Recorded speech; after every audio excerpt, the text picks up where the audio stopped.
எல்லாருக்கும் வணக்கம். இந்த நாளில் கூட வேதத்திலிருந்து ஒரு வசனத்தை வாசித்து தேவ ஆலோசனை சிந்திப்போம். அப்போஸ்தலன் பவுல் தீமோத்தேயுக்கு எழுதின நிருபம் 4வது அதிகாரம் 8வது வசனத்தையும் 9வது வசனத்தையும் வாசித்து யோசிப்போம். சரீர முயற்சி அற்ப பிரயோஜனம் உள்ளது.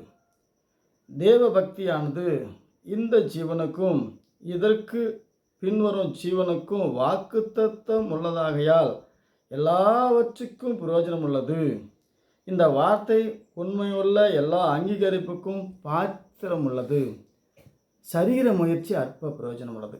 பவுல் எத்தனையோ முயற்சி ஆதியாகமத்திலிருந்து பல காரியத்தை கற்றுக்கொண்ட ஒரு பரிசுத்தவான்.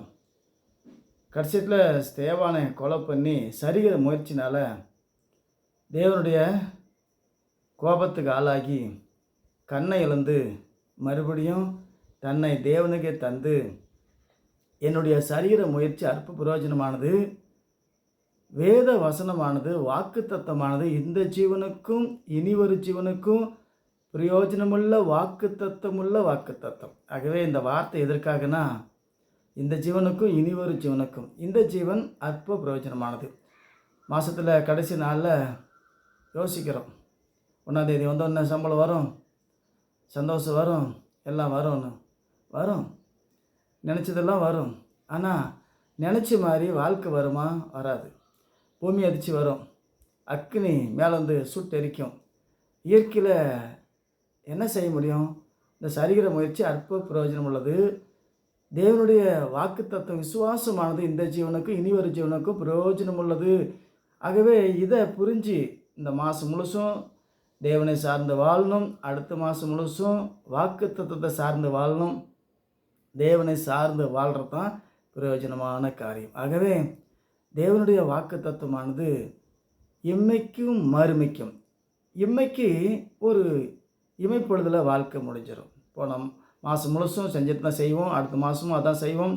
சரீர வாழ்க்கைக்காக, பசிக்காக, ருசிக்காக ஏதோ ஒரு வாழ்க்கை குஷியாக இருக்குதுன்னு போயிட்டுருப்போம். ஆனால் வாழ்க்கை பிஸியாக இருக்குது, அப்புறம் வாழ்க்கை இல்லாமல் மறைஞ்சு போகும். இந்த பிஸியான வாழ்க்கையில் தேவனுடைய வார்த்தையை வாசித்து யோசித்து விசுவாசித்து வாக்கு தத்துவமானது இந்த ஜீவனுக்கும் இனி ஒரு ஜீவனுக்கும் பிரயோஜனமான வாக்கு தத்துவம்.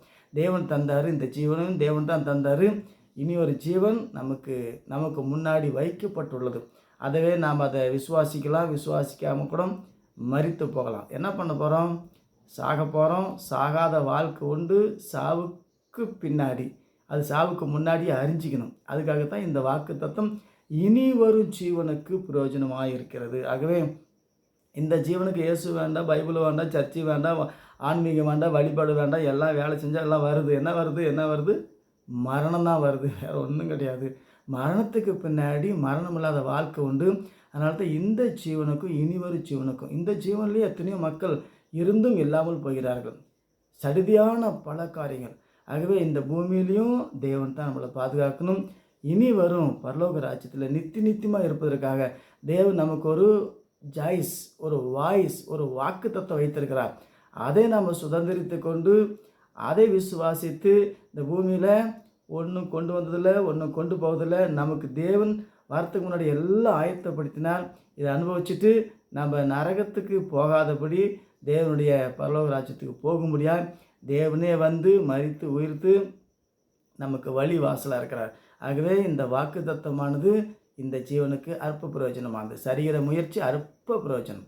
அற்பமாய் இறந்தோம், அதிசயமாய் வாழ்ந்தோம், அதிசயமாய் மறைஞ்சு போனோம். ஆனால் மறையாத வாழ்க்கை இருக்குது, எரிஞ்சு புதஞ்சு போகாத ஒரு வாழ்க்கை இருக்குது. நித்திய ராஜ்யம் உண்டு. இனி ஒரு ஜீவன் மேல் நோக்கமாக இருந்து அதை சார்ந்து வாழும்போது இவைகள் எல்லாம் கூட கொடுக்கப்படும். ஆகவே இந்த வாக்குத்தத்தை விசுவாசிப்போம்.